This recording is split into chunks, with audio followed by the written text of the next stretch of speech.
What is going on, guys? Money Webby here, back again on Monday. We got an 8-game slate here today for the MLB. Should be a good one. Got some great games to target, some good options across the board. Got it broken down to 6 of my favorite plays, 2 pitchers, 3 batters, and a value hitter to throw in there as well. So go ahead and drop a like in the video before we get going. I'd greatly appreciate that. And let's just hop into it.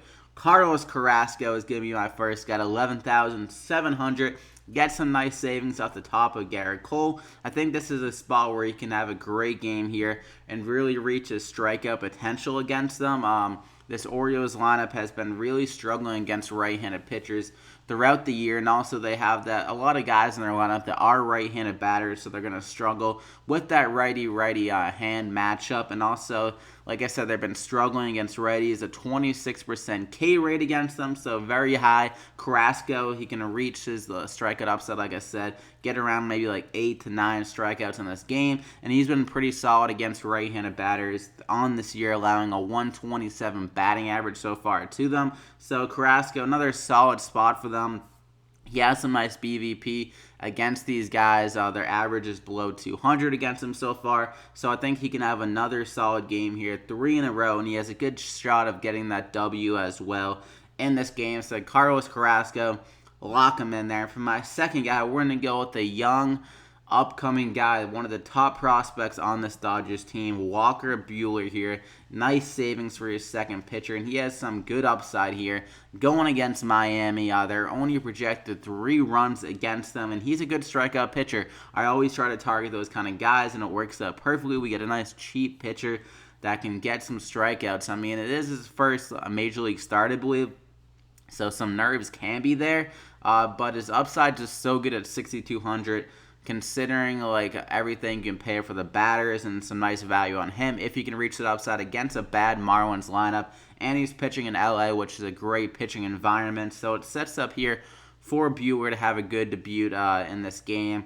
I mean, I'd feel a little bit more nervous if he was going against like a really stacked lineup, then maybe he would show more nerves, but I think against Miami he'll be pretty comfortable. He did pitch last year out of the bullpen, so he got some nerves out there. But he says that he's more of a starting pitcher, so we'll see if he can show that here in this game against Miami. And he has a good shot of getting the W as well, so lock him in there. So those are the 2 pitchers. Leaves you with 4,000 remaining per player.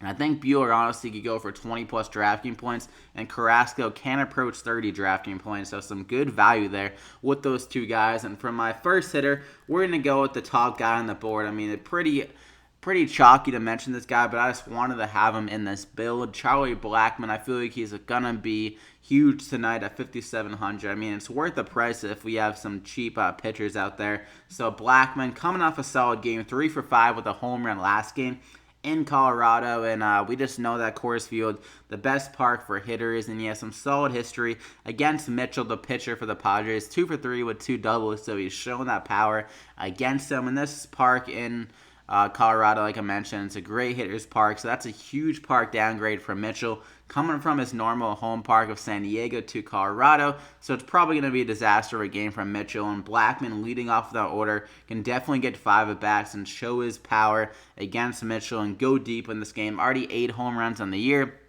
Think he can easily make it 9 here tonight in Colorado, so lock him in there. And we're going to stick in Coors Field.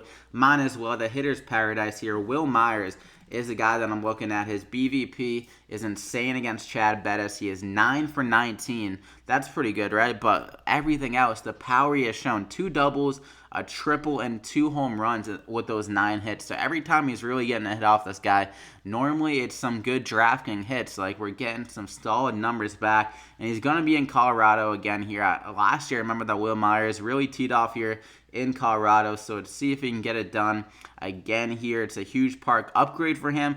The opposite of Mitchell, the hitters of the Padres really benefit here from going to Colorado. So at 4,700, he is priced up a bit, but this guy has some nice power, and he can definitely show that off in Colorado here.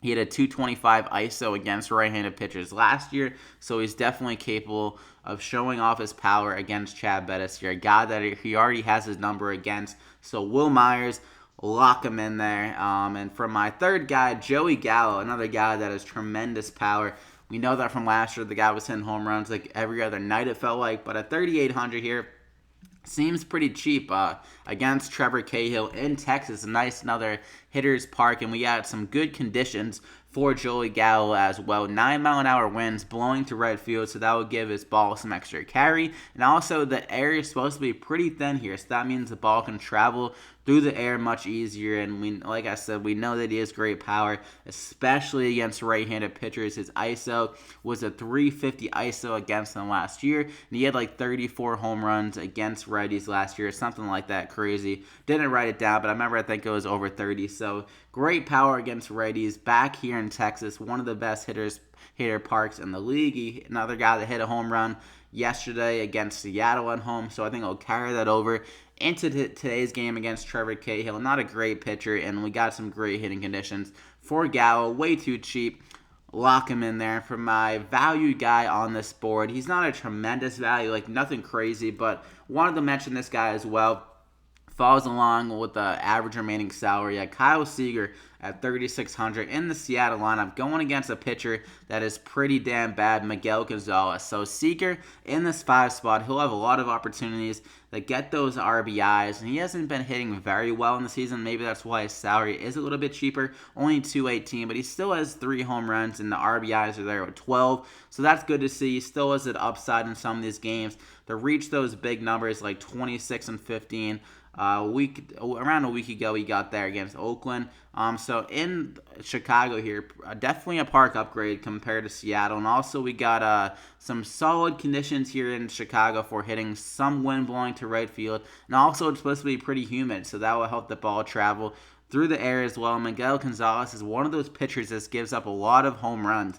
He already has given up like over 2 home runs to lefties and righties on the season. So Kyle Seager can definitely get one off him, and he should have RBI opportunities against Miguel Gonzalez and Chicago in this matchup. I believe they're projected around 5 runs in this game.